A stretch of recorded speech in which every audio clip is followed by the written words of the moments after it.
10th of June, 2007. The team froze at what they had just witnessed. In seconds, a routine weekend turned into a nightmare. Against all odds. He is back in a Formula One car. That was just the beginning. Was partially severed in a high-speed rally crash in Italy.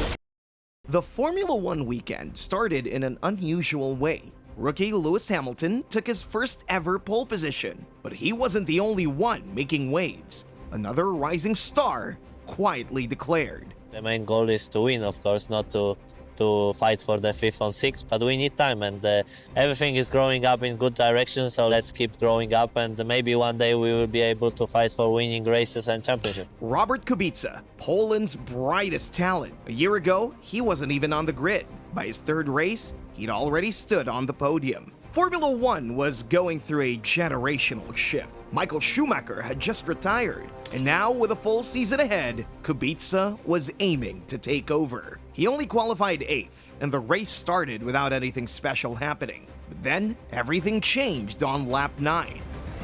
50-50 into the corner, hit the rear wing as well. Yeah, it's not really an overtaking place there. That was just the beginning. As when they close the pit lane, oh, and that's why we've got Sutil having hit the wall hard at 4. The safety car appeared, but something wasn't right. So Massa's come in and Raikkonen's come in right behind him and lost a lot of time because of it. But down here at McLaren... If you look closely at Kubica stopping at the pit exit, the light was red.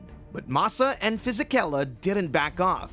That one mistake got both of them disqualified. All this madness meant Robert was stuck in 15th. He chased Jarno Trulli into turn 10, right on his tail, when suddenly... Oh, that's a big accident for Kubica, and a horrible accident going on there. He's moving his hands.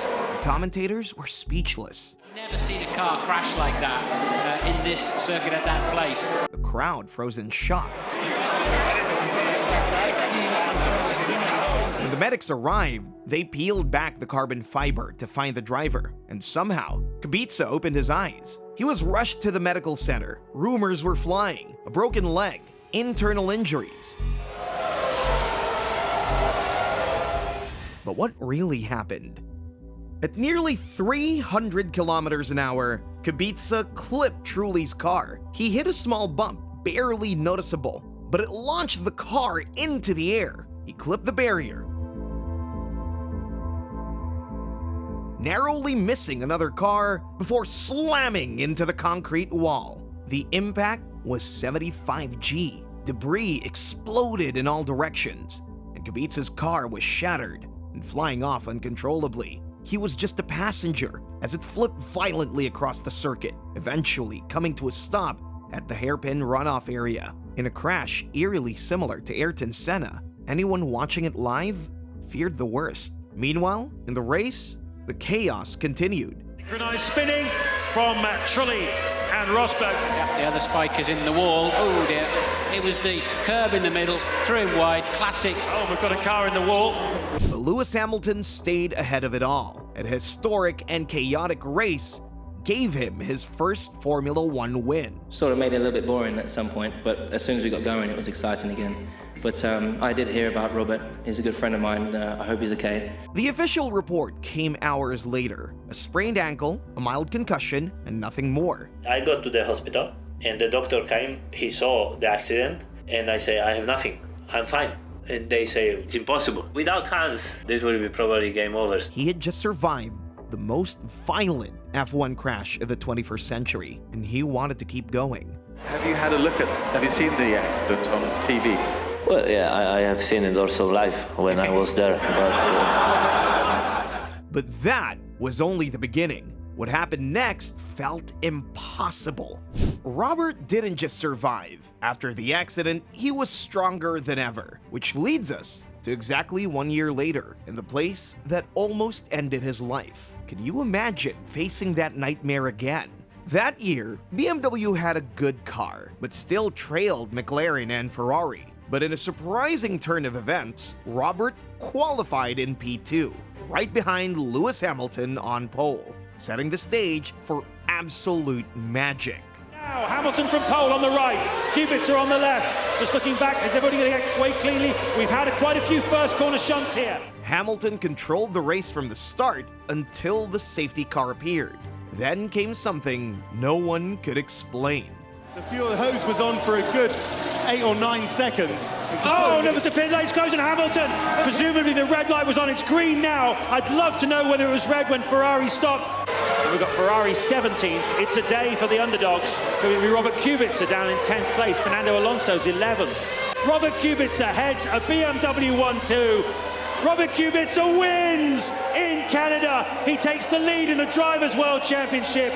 Just like that, in a place where he almost died, he avoided disaster again, just by the narrowest of margins. What'll hurt Nick Heidfeld is that BMW have been threatening to win a race now for a while, and when it finally happens, Kubica got it and he didn't. That's why it'll hurt. This was a truly special moment. He had started getting good points throughout the season. Just like Hamilton a year before, everyone knew they were looking at the future because this win put him at the top of the championship. But sadly, the story took a turn. 2008, yes. Best day. The best. And the worst day of my life. When the moment we won Grand Prix, we knew we will continue, but it's like we will not develop anymore. The team was run like company. We had a target to win race, and that's it. But BMW didn't listen. They basically gave up. Kubica kept pushing, going wheel to wheel with giants like McLaren and Ferrari, refusing to back down. Ahead of Robert Kubica, picking up another podium for the BMW team. Fantastic performance by him. In the end, he finished the season tied on points with Raikkonen. To many, 2008 should have been his. Sadly, from there, everything went downhill, especially when BMW walked away from F1.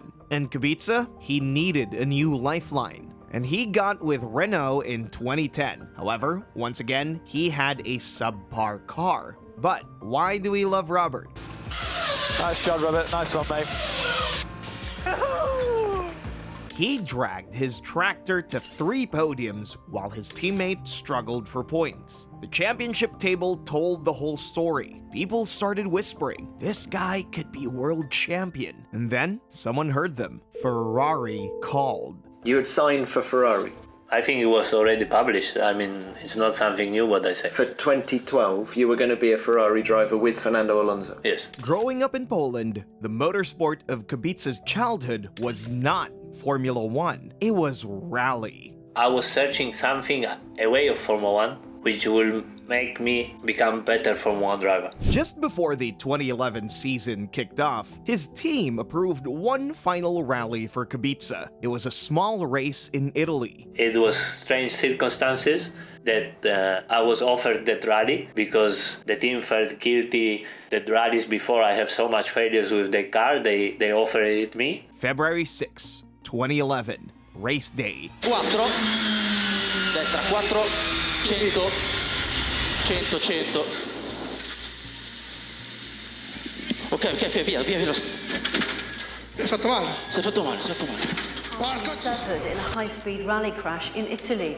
Kubica had 7 hours of surgery after he was airlifted to a hospital near Genoa with multiple fractures. Debris scattered along the roadside. A Skoda Fabia S2000 lay crumpled. A guardrail had sliced straight through its chassis, front to rear. The co-driver, Jakub Gerber, had miraculously climbed out unharmed, but Robert Kubica was still inside, silent. The tragic part is, he saw it coming. And I remember I woke up in Valencia, Wednesday, we were testing, and I said, I don't want to go to this rally. Rescue crews arrived within minutes, but the situation was critical. Kubica was trapped, impaled by the same steel that tore through the cockpit. It would take over an hour to extract him. Then came the rush to the hospital. The situation was critical. The first operation lasted 7 hours. His right forearm was partially severed, compound fractures, shattered leg.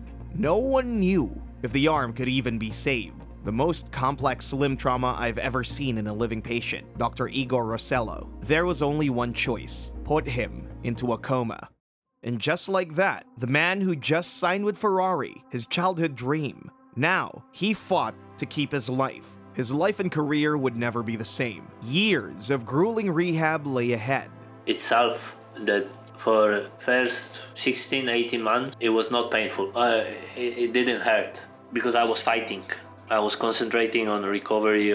But actually, more time was going, more difficult was becoming because the hype of that things can get sorted is disappearing. The simple fact that he regained full movement was a miracle, but despite limited use of his right arm and shoulder, he achieved the impossible. This weekend, he is back in a Formula One car. And I just like to say, brilliant. So in 2019, Kubica was returning to F1. He took his first steps back in 2017 when he conducted closed tests with Renault. Robert proved that he could drive an F1 car with one hand.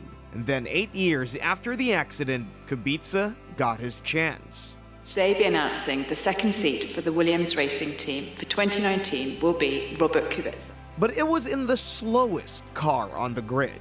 Williams was nowhere, and the most painful part? He was being beaten by a rookie, George Russell. Just like that, it felt like the story was over. The man once destined to be world champion, left behind by the sport he almost died for. You make your life hard because you try to do things like you were doing them before. But with my limitations, most of the things you cannot do them. It seemed like his story was over, but Kubica kept pushing forward. He moved into endurance racing, competing in the World Endurance Championship and at Le Mans. And you know what? In 2021, at Le Mans, it finally looked like redemption. His team was leading just minutes from glory. To jest IFE. No, proszę Państwa, to jest... To jest IFE. Co tam się dzieje? I to nie jest... No, Andrzeju, czy za wcześnie? Tak się skończył. So, it was another failure. But then came Le Mans 2025. Driving the yellow number 83 Ferrari, Kubica crossed the line first. He had done it. Had a 7-hour operation to put his arm back on again.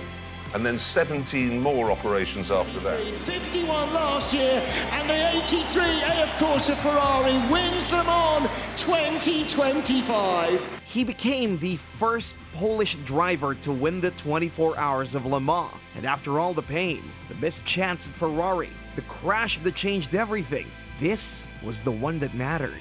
And you know what made Robert special? He never gave up. Like the other drivers who suffered serious injuries and kept fighting, which I covered in my previous video.